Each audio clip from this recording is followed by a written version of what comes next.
advokat itu tidak dilihat dari seberapa banyak kamu punya duit, seberapa banyak kamu punya pacar, gitu. Seberapa banyak kamu punya satu harta kekayaan lah.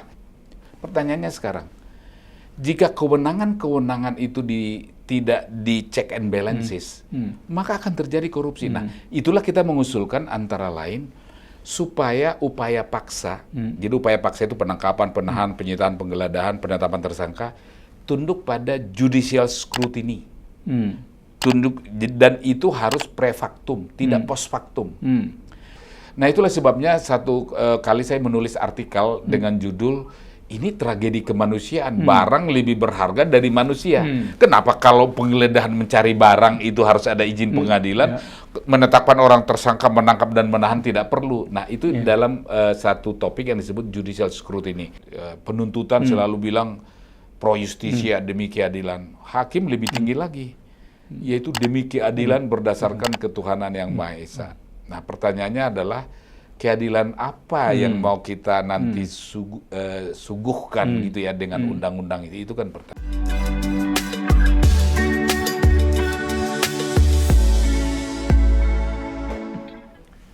Sekarang sedang dirancang Kitab Undang-Undang Hukum Acara Pidana yang baru. Ini merupakan inisiatif dari DPR dan diperkirakan RUU KUHP ini ditargetkan menjadi undang-undang, Kitab Undang-Undang Hukum Acara Pidana selesai pada bulan Oktober atau November. Padahal DPR sebentar lagi akan reses. Ada dua pertanyaan. Yang pertama, apakah dalam waktu yang singkat bisa dikebut dengan rapi? Dan yang kedua, substansinya. Bagaimana substansinya? Apakah dalam waktu singkat substansi ini dapat dirampungkan dengan karya yang sebaik-baiknya? Nah, untuk membahas masalah RUU KUHP ini, kami kembali mengundang seorang narasumber. Beliau adalah pakar hukum pidana dan acara pidana, sekaligus Ketua Umum Peradi, yaitu Dr. Luhut Pangaribuan. Selamat datang, Bung Luhut. Terima kasih. Sebelum mulai, seperti biasa, saya mengingatkan, Podcast 9 mengingatkan, tegakkan hukum dan berikan keadilan. Bung Luhut, apa kabar? Baik, baik. Bung Wina, terima kasih diundang. Sibuk terus ini. Ya, sibuk termasuk memikirkan RUU KUHP ya, bukan KUHP ya. KUHP ya. Termasuk memikirkan, walaupun kita nggak siapa-siapa. Oke, tadi saya salah menyebut bukan KUHP, KUHP, Kitab Undang-Undang Hukum Acara Pidana. Bung Luhut, ini kan udah diajukan ya, Anda juga udah lihat, bahkan organisasi Anda sudah mengajukan usulan. Overview, ya, apa yang Anda lihat dari RUU KUHP itu? Nah, sebelumnya saya ingin tanya dulu, ini kan harusnya berbagai undang-undang yang lain itu menginduk ya ke RUU KUHP ini. Nah, karena kalau dia tidak menginduk dan dibuat lebih dahulu dari induknya, maka anak lebih dulu lahir dari ibunya ya, seperti undang-undang kepolisian, undang-undang yang lain. Nah, mungkin sebelum menjawab yang umum, ini dulu, apakah Anda setuju sebelum lembaga-lembaga lain undang-undangnya diatur, harusnya KUHP dulu ini yang diatur? Ya, dan RUU KUHP sudah ada pada tahun 2012 yang lalu. Bahkan sudah sempat ke DPR, dan DPR sudah membahas, tapi tidak selesai karena masa jabatan DPR sudah berakhir. Waktu itu belum ada klausula atau ketentuan carry over. Jadi kalau belum selesai, maka bisa diteruskan DPR periode berikutnya ya. Seperti KUHP kan. Kalau KUHP kan carry over sekarang yang sudah jadi undang-undang. Nah, RUU 2012 itu dirancang cukup lama ya. Cukup lama. Dan sesuai dengan apa yang dikatakan oleh Bung Wina tadi, ya seharusnya dia lebih dulu karena dia menjadi induk dari sub-sub sistem yang lain ya. sub-sub sistem yang lain dalam peradilan pidana itu ya. Tapi sebagaimana kita ketahui, undang-undang di Indonesia itu produk politik. Dengan kata lain, pendekatan politik itu lebih berpengaruh atau lebih besar dari setiap undang-undang. Maka kemudian itu dilupakan. RUU itu bahkan disinggung pun tidak dengan RUU yang sekarang ini, ya RUU KUHP yang sekarang ini. Jadi ini baru. Ya, oh, jadi RUU yang sekarang itu bukan kesinambungan dari RUU yang sebelumnya, Bung Luhut? Bahkan, gitu. Bahkan ditengok pun enggak. Gitu. Karena saya lihat ya, baik dalam RUU ya maupun dalam pembicaraan, karena saya diundang 3 kali berturut-turut oleh pemerintah ya, karena pemerintah itu kan dikoordinasi oleh Kementerian Hukum. Ya. Dalam hal ini wamennya Profesor Edi Hiares. Ya. Dan pemerintah sudah membuat DIM, ya, daftar inventarisasi masalah ya. Dan kemudian ada pertemuan lengkap dengan selain aparat yang berkaitan dengan RUU itu seperti kepolisian, kejaksaan, lapas ya. Juga staf ahli. Jadi ada mereka bagi staf ahli yang ikut di sana. Nah, saya diundang sebagai advokat ya, sebagai ketua umum Pradi ya. Nah, kalau melihat di sana itu tidak ada membicarakan tentang RUU 2014. Yang sebelumnya. Jadi memang ini baru. Jadi betul-betul undang-undang baru. Dengan kata lain, kalau kita bangun rumah ini rumah baru nih. Jadi rumah baru. Nah, dari fondasi, dari semuanya baru, asas baru. Nah, oleh karena itu tepat kalau kita mulai membicarakan desainnya. Ini rumah ala apa? Ini apakah rumah etnik? Apakah ini rumah modern? Apakah ini rumah yang sekarang ini seperti apartemen itu apa namanya ya? Tumbuh ke atas ya. Tumbuh ke atas dan sebagainya dan sebagainya. Jadi konsep dasarnya. Jadi mulai dari fundamennya mestinya. Tapi seperti dikatakan Bung Wina tadi, memang saya dengar bulan Oktober ini sudah harus selesai ya.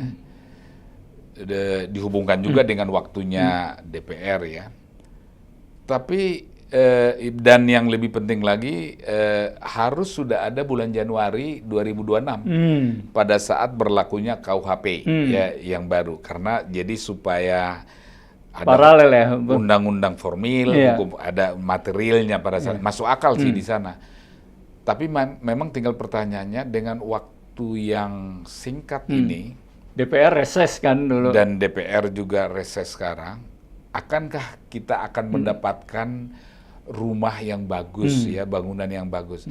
Ingat, KUHP sekarang ini berarti umurnya 45 tahun nanti ya, KUHP yang sekarang. Jadi dengan kata lain, kalau bikin undang-undang ini setidak-tidaknya 45 tahun dong. Tapi itu pun juga tidak bagus ya, karena KUHP itu ratusan tahun ya kita pakai, walaupun undang-undang dari Belanda kan. Wetwood van Strafrecht ya. Ya. Nah itu ratusan tahun kan, 100 berapa tahun kan gitu. Nah tentu ini nggak diharapkan hanya sebentar kan gitu ya, tapi juga lama. Nah pertanyaannya sekarang, dengan waktu yang singkat itu, betul nggak kita akan bisa mendapatkan undang-undang yang bagus? Yang terbaik ya.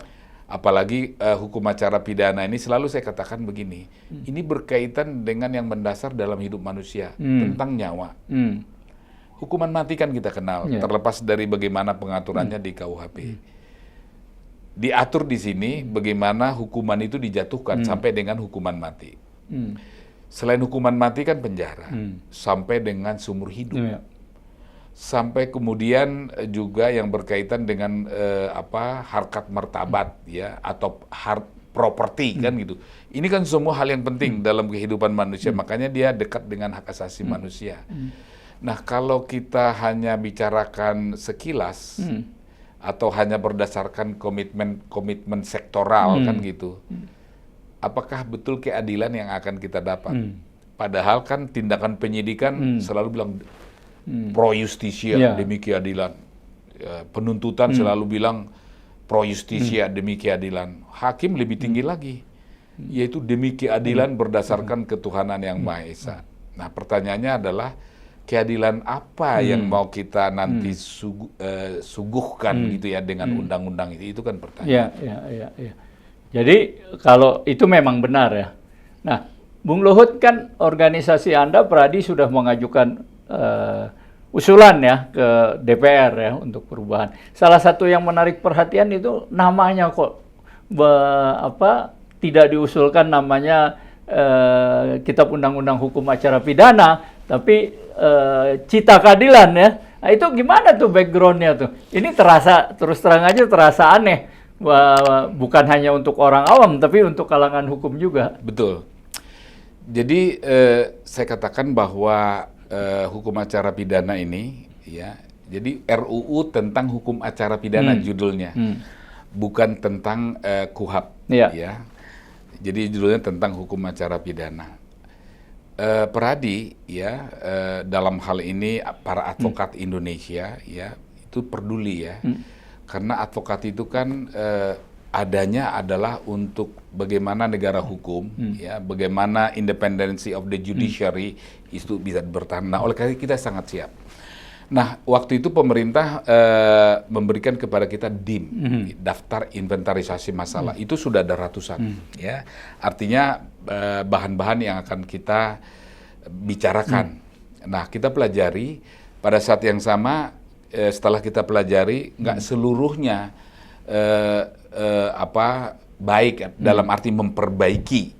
Karena kan konsepnya memperbaiki, membuat lebih baik. Maka kita buat juga DIM, ya, kita serahkan. Yang intinya begini, yang pertama meliputi tentang judul, tadi yang Bung Wina sampaikan. RUU tentang hukum acara pidana. Nah, sebelumnya saya sudah kritik RUU tentang KUHAP, Kitab Undang-Undang Hukum Acara Pidana. Loh, sudah undang-undang kenapa hukum lagi? Padahal kan ini berkaitan dengan pidana, asas legalitas. Undang-undang itu beda dengan hukum. Ya, beda dengan hukum. Secara sederhananya kan begitu. Jadi pilih aja salah satu, yaitu Kitab Undang-Undang Acara Pidana, kan gitu kan, selesai. Tapi ternyata itu. Nah, ini sekarang tentang hukum acara pidana. Nah, kalau tujuan dari proses penegakan hukum itu, sebagaimana selalu dikatakan oleh penyidikan pro justisia atau demi keadilan, kemudian penuntut umum ya mengatakan demi keadilan, kemudian di pengadilan, nah itu yang terakhir, demi keadilan berdasarkan ketuhanan yang Maha Esa. Artinya kan tujuannya adalah keadilan. Jadi tujuannya keadilan. Lah kenapa nggak bikin aja ini undang-undang cipta keadilan? Karena penyidikan itu dalam rangka menciptakan keadilan. Kemudian penuntut umum juga menuntut dalam rangka menciptakan keadilan. Nah, di pengadilan memberikan keadilan itu kepada yang memang berhak untuk mendapatkannya. Nah, usul yang begitu aja aneh. Ada yang berpikiran itu aneh. Pada bingung tuh saya lihat. Karena mungkin sudah terbiasa KUHAP lah apalah. Betul. Nah, padahal kan kita sering berdiskusi bahwa keadilan yang akan diberikan itu bukan keadilan prosedural, tapi keadilan substantif. Jadi keadilan materi berdasarkan kebenaran material itu kan yang dibilang. Lah kok itu aneh? Cipta keadilan, orang tujuannya keadilan. Jadi malah saya mau mengatakan begini, kalau dia menolak, jangan-jangan sebenarnya maksudnya sih bukan untuk keadilan, tapi yang penting diproses gitu ya, yang penting diproses. Nah, artinya keadilan prosedural, dan kita tidak mengharapkan itu. Apalagi, nih sekarang kemarin kan 1 Juni hari lahirnya Pancasila. Dalam Undang-Undang Kekuasaan Kehakiman dikatakan bahwa pengadilan ketika memeriksa perkara, pertama irah-irahnya demi keadilan berdasarkan ketuhanan yang Maha Esa. Tapi ketika menerapkan hukum, keadilan itu berdasarkan Pancasila. Keadilan berdasar. Jadi kata Pancasila itu mengkualifisir keadilan itu. Jadi dengan kata lain harus direfleksikan dong tentang ketuhanan religiusitas ya. Kan ya, sila pertama, yang kedua kemanusiaan yang adil dan beradab. Artinya hak asasi atau kemanusiaan ya. Yang ketiga, persatuan Indonesia. Artinya dalam konteks Indonesia ini, hukum itu harus menjadi pemersatu, ya. Makanya nanti ada hubungannya ini dengan kasasi, Mahkamah Agung, ya, iurek faksi atau upaya hukum. Jadi dia putusannya itu yang berkaitan dengan persatuan Indonesia. Baru yang keempat, demokrasi, ya. Yang kelima, keadilan sosial. Jadi ini harus direfleksikan hakim di dalam keadilannya. Nah, jadi keadilan berdasarkan ketuhanan yang Maha Esa. Maka relevan dengan usul saya, kenapa nggak bikin undang-undang cipta keadilan? Memang saya tahu ada undang-undang kita yang kontroversial, undang-undang cipta kerja dengan pendekatan omnibus law kan gitu ya. Tapi sebagai pendekatan nggak ada yang salah. Tapi barangkali sebagai andai kata saya politisi, saya nggak akan menggunakan istilah itu karena itu banyak orang yang akan setuju dan tidak setuju. Tapi yang jelas usulan itu bukan bercanda atau sekedar gagah-gagahan aja. Tidak gagah-gagahan. Kan dari penjelasan saya itu kan terlihat. Lalu polisi bilang ketika penyidikan pro justisia. Jaksa bilang pro justisia, hakim bilang demi keadilan berdasarkan. Jadi yang kita bicarakan keadilan, bukan prosedur, tapi keadilan. Kalau prosedur tanpa ada substansi untuk apa? Ngapain ada pengadilan kan begitu? Kan itu yang berkali-kali dia bilang, ya itu sudah sesuai dengan prosedur, tapi orang mati. Nggak boleh ditanya, yang penting sudah sesuai dengan prosedur. Kalau orang melawan saya tembak, nah tinggal tanya kan gitu ya. Apakah kemudian nggak ada pilihan lain kecuali menembak dan orang itu mati? Ya, tapi sesuai prosedur. Kalau ada ancaman saya tembak kan gitu. Ya, jadi sudah ada prosedurnya, katakanlah di Perpol, Perkap kan gitu. Kan bukan itu kan. Tapi kenapa kamu tembak itu orang? Apakah kamu nggak bisa lumpuhkan? Atau apakah kamu nggak bisa kakinya yang kamu tembak kan gitu ya, dan seterusnya. Nah itu keadilan substantif kan, bukan prosedural. Jadi tidak cukup dengan mengatakan kalau ada ancaman maka saya boleh menembak, mau mati itu urusan yang lain kan, nggak begitu dong, ya sederhananya. Nah, Bung Luhut ya, di luar usulan nama yang mungkin banyak orang tadi dibilang nyeleneh, tapi dari penjelasan Anda serius tuh usulannya kan. Saya lihat juga lebih banyak juga menyoroti mengenai peranan, fungsi, dan perlindungan terhadap advokat. Antara lain, Anda mengusulkan supaya advokat ini jelas-jelas disebut mempunyai imunitas dalam profesinya. Bisa dijelaskan nih? Betul. Jadi tadi kan mengenai judul, kita juga mengkritisi mengenai considerance, ya. Kita mengkritisi juga tentang ketentuan umum atau asas-asas. Nah, yang pertama ya tentang advokat, ya kita juga kritisi di sana, ya, karena advokat itu kan adalah subsistem peradilan pidana, tapi tidak pernah diberikan ruang yang cukup. Padahal kan kemandirian kekuasaan kehakiman ya itu baru bisa terlaksana dengan baik kalau ada profesi advokat juga yang kuat. Dan ini bagian dari konsep negara hukum. Indonesia kan negara hukum. Nah, di dalam considerance ya tidak dirujuk tentang Undang-Undang Dasar 45 pasal 24 dan juga Undang-Undang Kekuasaan Kehakiman 48 tahun 2009. Yang mengatakan di sana bahwa peradilan itu harus terpadu. Kata terpadu ini. Nah, terpadu antara siapa? Yaitu dia bilang terpadu antara fungsi yang berkaitan dengan kekuasaan kehakiman itu. Siapa saja? Polisi, jaksa, advokat. Nah, jadi itu harus dirujuk supaya terpadu. Nah, baru kita turunkan lagi kepada ketentuan umum yang ditempatkan dia sebagai atau diposisikan dia sebagai asas. Kita kan hukum kita doktriner istilahnya ya. Jadi ajaran dan ajaran itu diturunkan ke pasal-pasalnya. Nah, di situ tentang advokat itu sudah dirumuskan. Selain kita kritisi juga yang lain. Nah, advokat itu harus disebutkan dia sebagai subsistem peradilan pidana yang mempunyai kewenangan. Nah, atau kalau tidak disebutkan kewenangan, disebutkan hak, tapi di sisi lain harus ada kewajiban. Jadi jangan menggantung seperti undang-undang advokat sekarang ini. Advokat katanya boleh mendapatkan informasi, berhak mendapat informasi dari instansi pemerintah. tapi di sisi instansi pemerintah nggak disebutkan kewajiban. Jadi ini melayang-layang. Nah, itu yang selalu saya gunakan. Saya gunakan istilah asas di dalam RUU ini seperti layang-layang putus.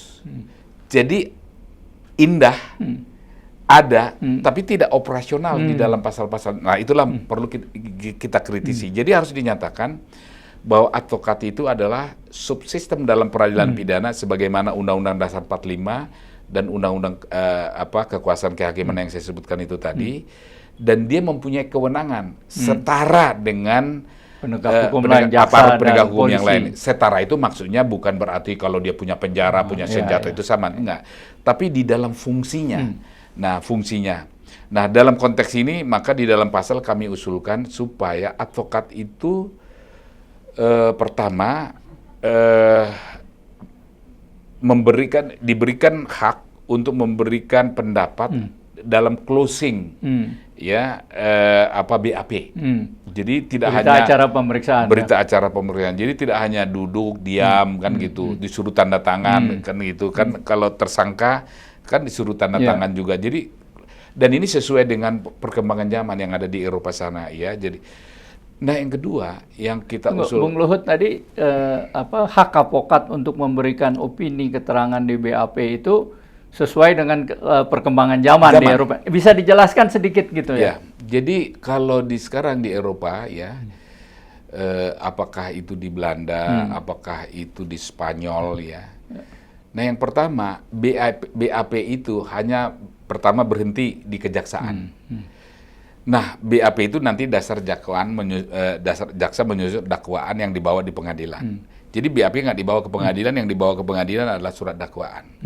Nah, dalam BAP ini supaya nanti jaksa bisa melihat ada pendapat dari advokat di sana, ya dicantumkan di sana supaya nanti jaksa nanti bisa melihat, ya. Nah, itu yang pertama. Yang kedua kita usulkan juga adalah kalau ancaman pidana termasuk kategori serious crime, jadi kejahatan yang serius. Kita juga sudah meratifikasi konvensi tentang organized crime yang merumuskan di situ ada serious crime. Maka wajib didampingi advokat. Jadi semacam procureur styling gitu ya, kewajiban advokat. Ini beda dengan bantuan hukum. Kalau ada orang miskin, maka ancaman hukumannya 4 tahun ke atas, itu kan dalam KUHP yang sekarang, itu dapat. Nah, kalau 15 tahun ancamannya wajib, kan begitu. Tapi itu orang miskin. Itu beda itu dengan profesi advokat. Karena orang miskin itu tanggung jawab negara, bukan tanggung jawab advokat atau warga negara. Nah, tapi ini sistem, itu by system. Jadi kalau serious crime, ya, maka supaya balance ya sistemnya, maka wajib ya. Jadi procureur styling kalau istilahnya zaman dulu ya. Jadi wajib didampingi. Atau mungkin ilustrasinya sama seperti misalnya akuntan ya. Kalau orang emisi saham itu harus diaudit oleh akuntan publik kan gitu ya, sebagai ilustrasi walaupun nggak apple to apple. Jadi ini perlu saya kira ya itu dilakukan. Nah, itu yang kita usulkan dari sisi advokat. Dan kemudian memang di dalam Luhut tadi kan bilang bahwa konvensi-konvensi internasional itu harus dimasukkan, kalau saya nggak salah tangkap kayak CPRR, kayak macam-macam gitu. Itu maksudnya dimasukkan dalam usulan atau bagaimana? Ya, jadi artinya tidak sekedar disebut. Kalau KUHP dulu kan hanya disebut dia euforia, konvensi internasional masuk. Karena di dalam konsiderannya disebut itu bahwa konvensi yang kita sudah ratifikasi itu menjadi acuan. Nah, di dalam penjelasan ada 3 konvensi yang disebutkan itu. Yang pertama adalah konvensi tentang torture, ya, human degradation kan itu ada. Itu sudah kita ratifikasi. Jadi anti penyiksaan itu istilahnya. Yang kedua, UNCSC, United Nations Against Corruption. Itu baru yang ketiga ICCPR, International Covenant on Civil and Political Rights. Nah, dulu ICCPR ini di dalam KUHP itu menggantung. Makanya saya bilang seperti layang-layang putus. Tidak dioperasionalisasikan. Misalnya begini, di dalam ICCPR ini, bahwa penahanan sebelum di pengadilan itu tidak diperlukan. Nggak boleh dilakukan. Kecuali kejahatan-kejahatan kekerasan, pembunuhan dengan sadis segala macam. Kalau sekarang, Kan tinggal diatur ancaman 5 tahun ke atas boleh ditahan, nggak peduli tindak pidananya apa. Kalau ancamannya 9 tahun boleh ditahan sampai 120 hari dengan perpanjangan-perpanjangan. Jadi artinya berlama-lama, padahal di dalam ICCPR ini sudah mengatakan penahanan sebelum pengadilan akan prejudis terhadap proses itu. Make sense kan? Makanya sering terjadi di pengadilan, udahlah dihukum aja, orang udah ditahan, nanti dituntut lagi. Saya punya pengalaman yang seperti itu.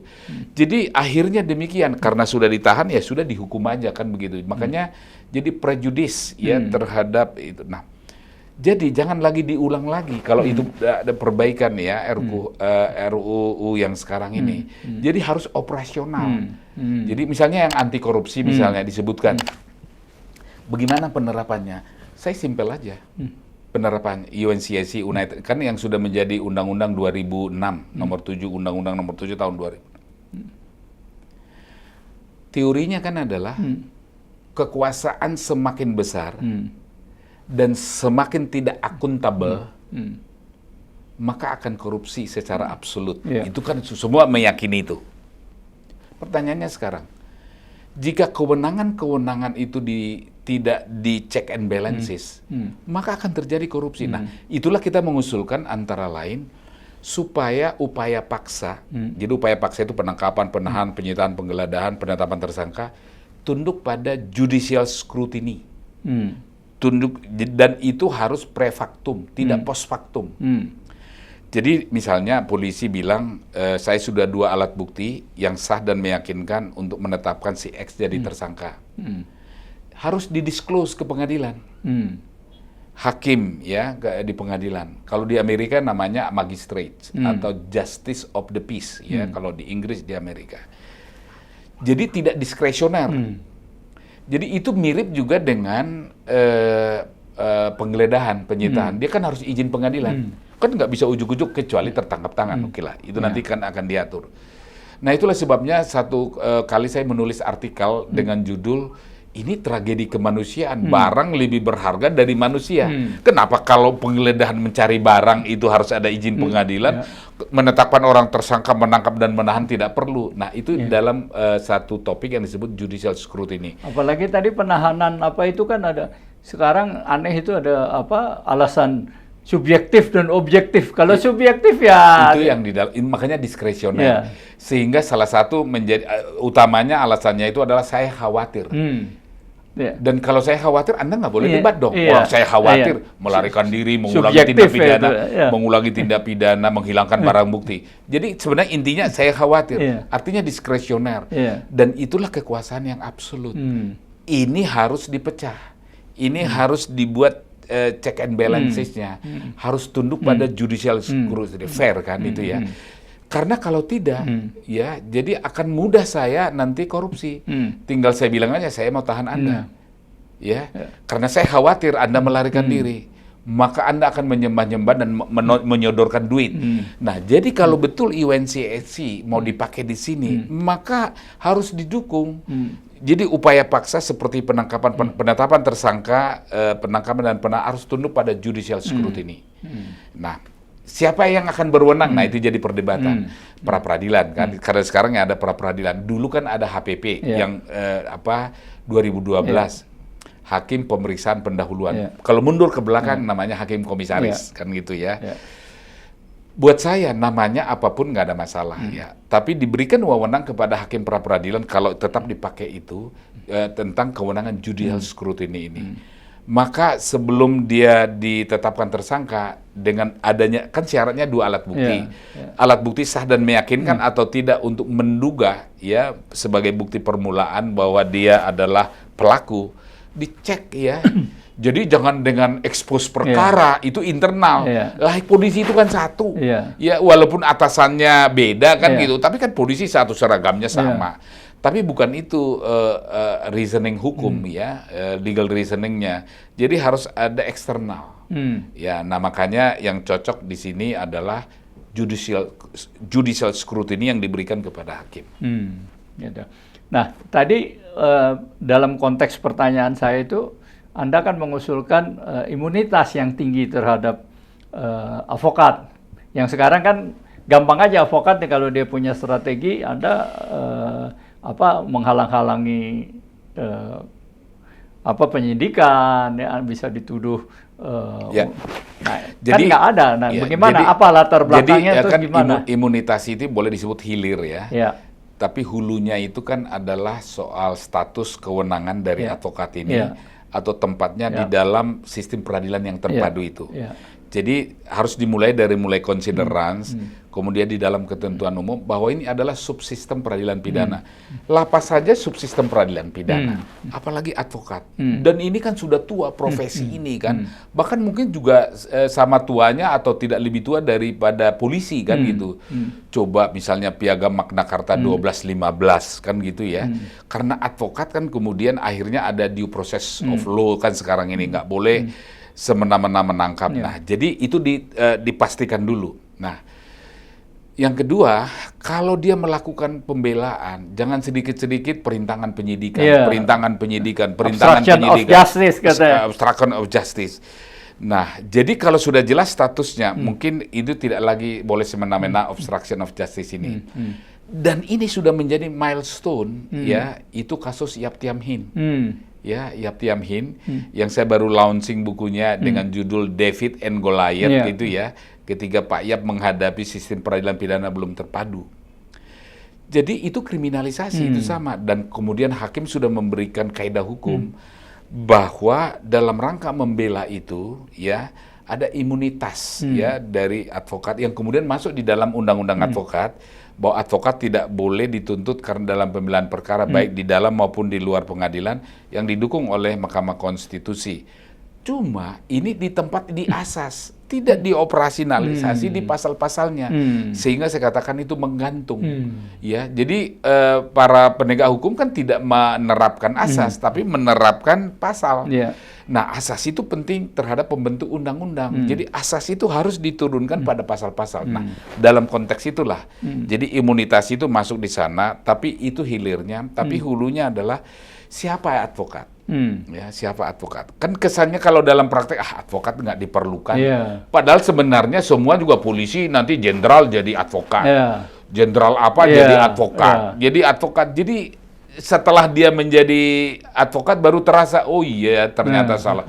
Anggota DPR itu sekarang di Komisi 3 advokat banyak. Jadi dengan kata lain, kalau dia betul-betul berpikir netral, ya tidak karena katakanlah vested interest atau pesanan-pesanan, maka menurut saya ini akan baik. Ini kesempatan emas di sekarang membuat yang lebih baik.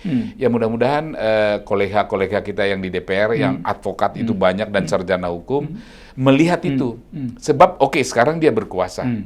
Kan nggak ada yang tahu 5-10 tahun lagi dia akan berkuasa atau tidak. Teorinya sih enggak, dia menjadi orang biasa. Maka nanti dia akan kena kepada dia kalau ini tidak dibuat baik.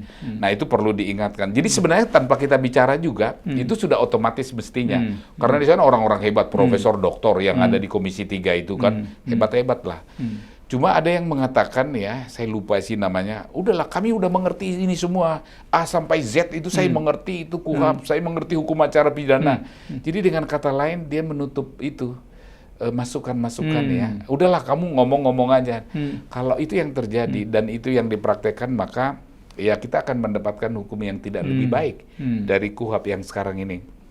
Lebih baik nggak diganti ya kalau lebih baik diganti kalau betul ya.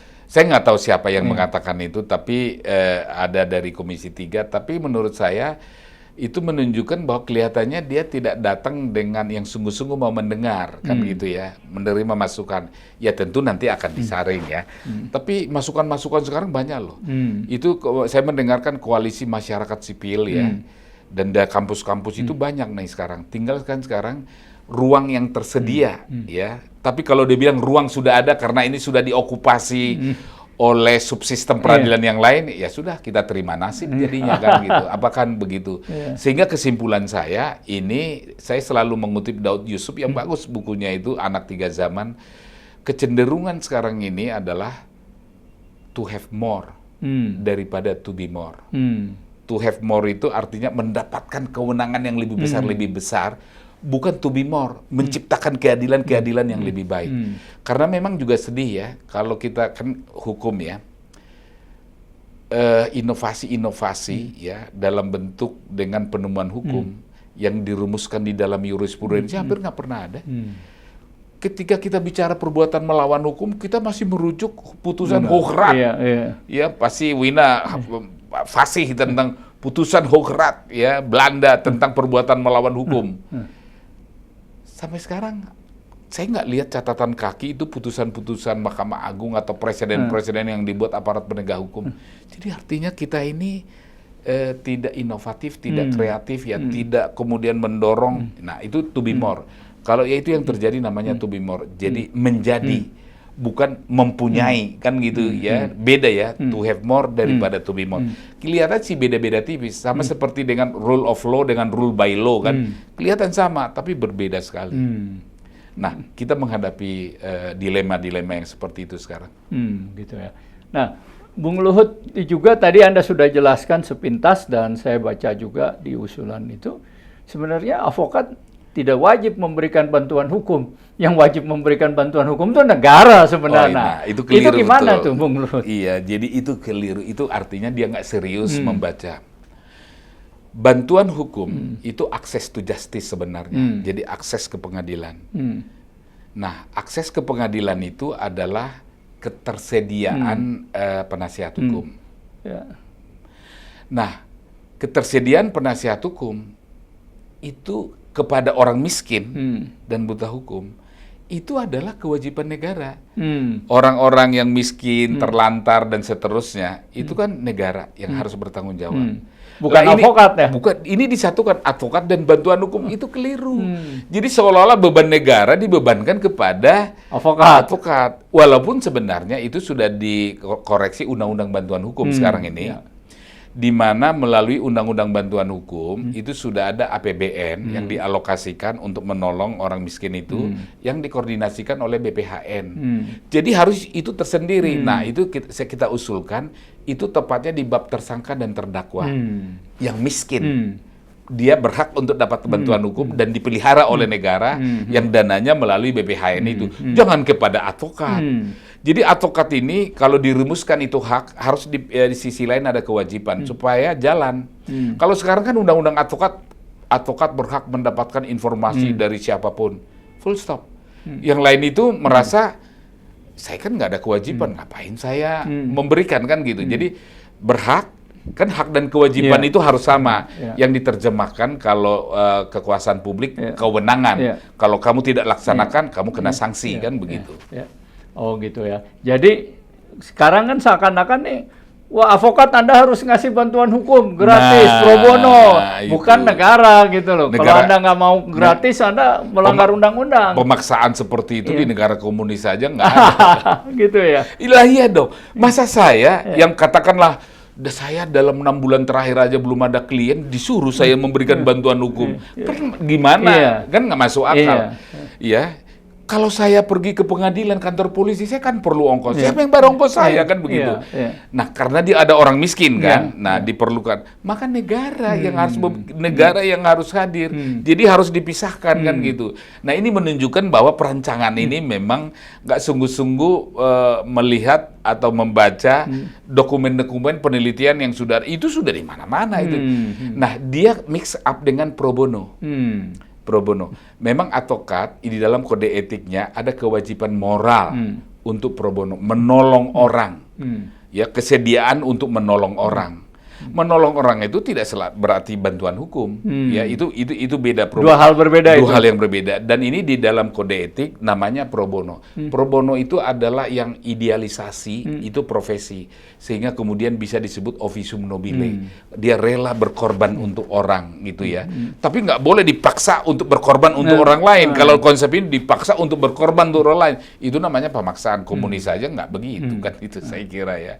Saya kira clear ya. Jadi dikacaukan pro bono dengan bantuan hukum. Itu dua hal yang berbeda. Jadi bantuan hukum harus kepada negara bisa aja membayar advokat kan? Itu yang terjadi kan? Dan kan sudah dialokasikan, kalau nggak salah 5 juta satu perkara, dan itu pun nggak cukup saya kira ya. Jadi disalurkan melalui kantor-kantor LBH. Ya, dia diakreditasi oleh BPHN sekarang ini. Baru nanti disalurkan gitu, yang 5 juta itu nggak cukup juga ya.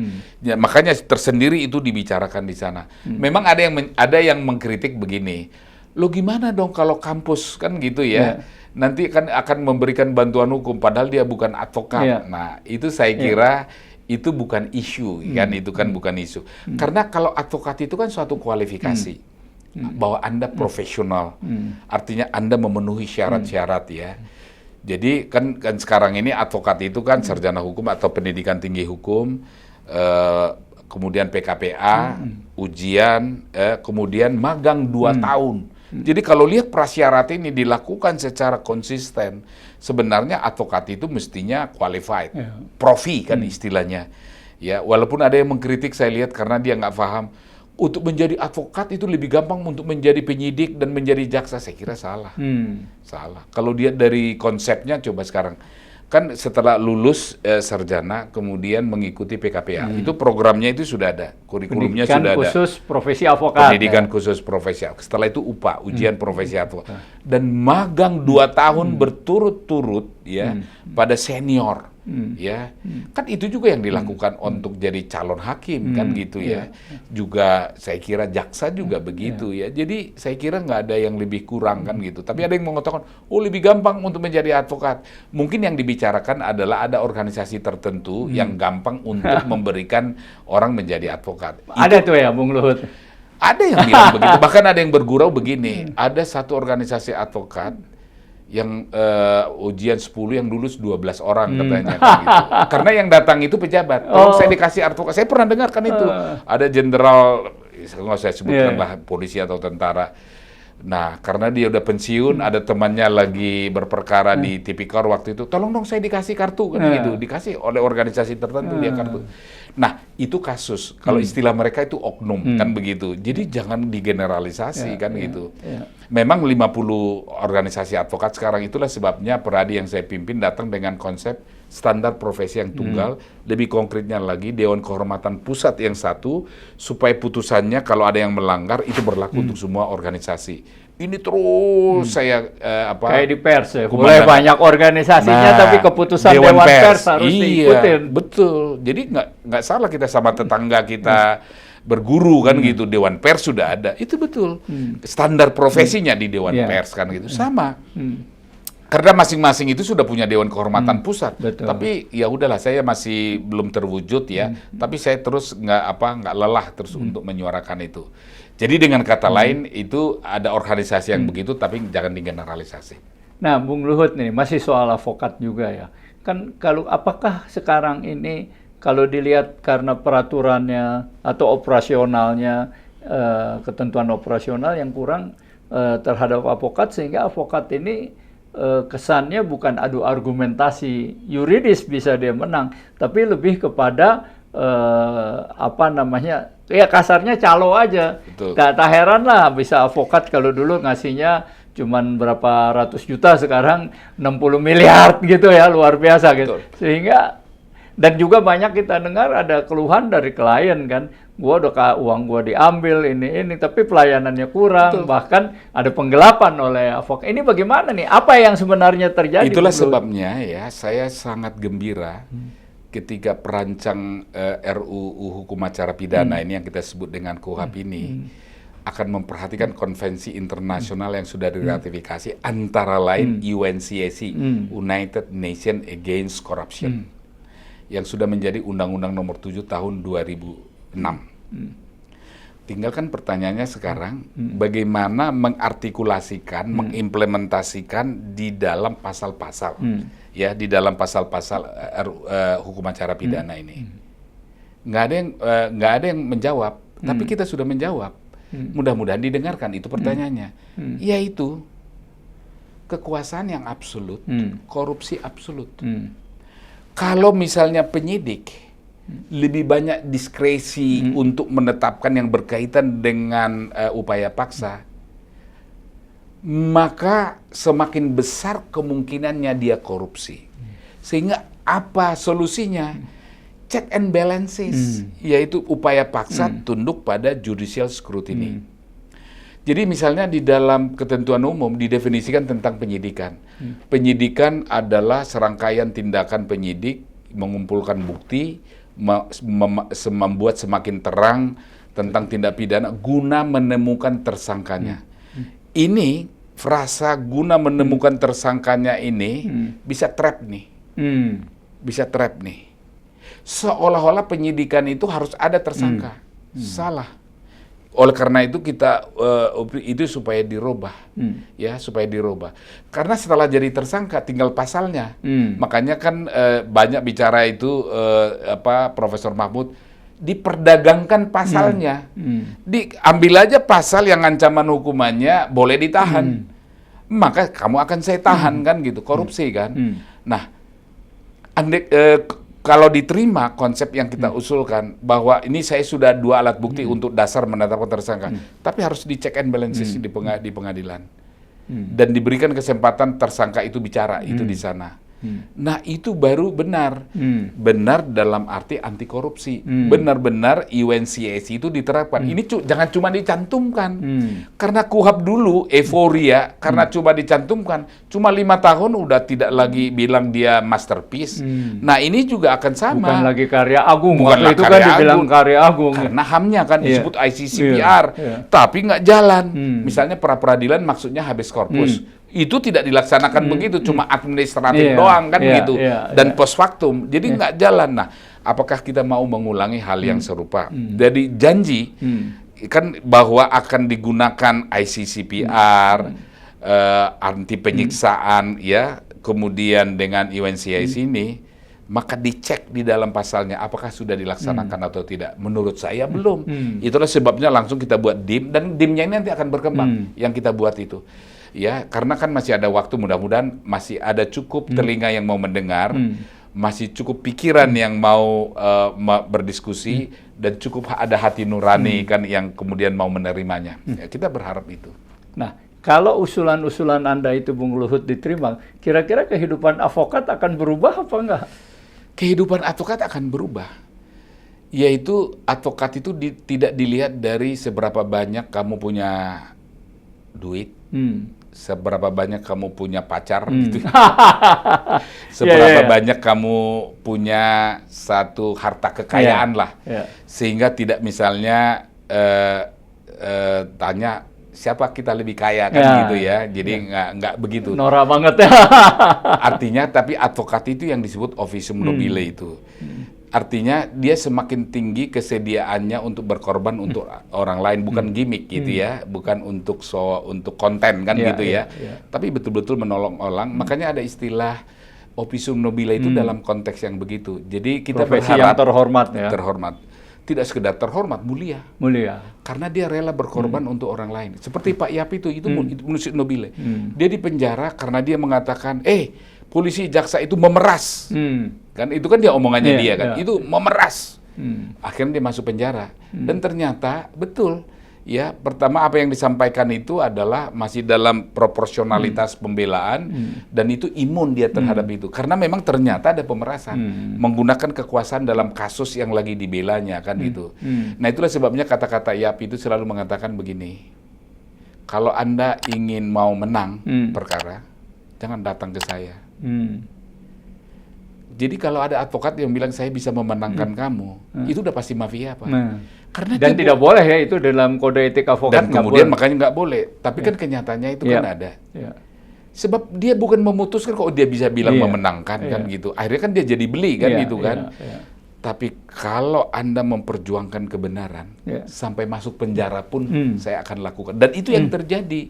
Jadi bukan untuk memenangkan, tapi membela kebenaran. Nah itu yang dilakukan oleh advokat. Jadi harapan kita adalah nanti advokat seperti Yap-Yap ya, yang seperti ini adalah dia membela kebenaran, bukan membela kemenangan. Kemenangan itu memang dengan sendirinya akan terjadi kalau memang sudah bisa dibangun kebenaran atau bisa dibuktikan kebenaran. Kan dengan sendirinya kan kemenangan itu akan terjadi dalam arti keadilan kan begitu.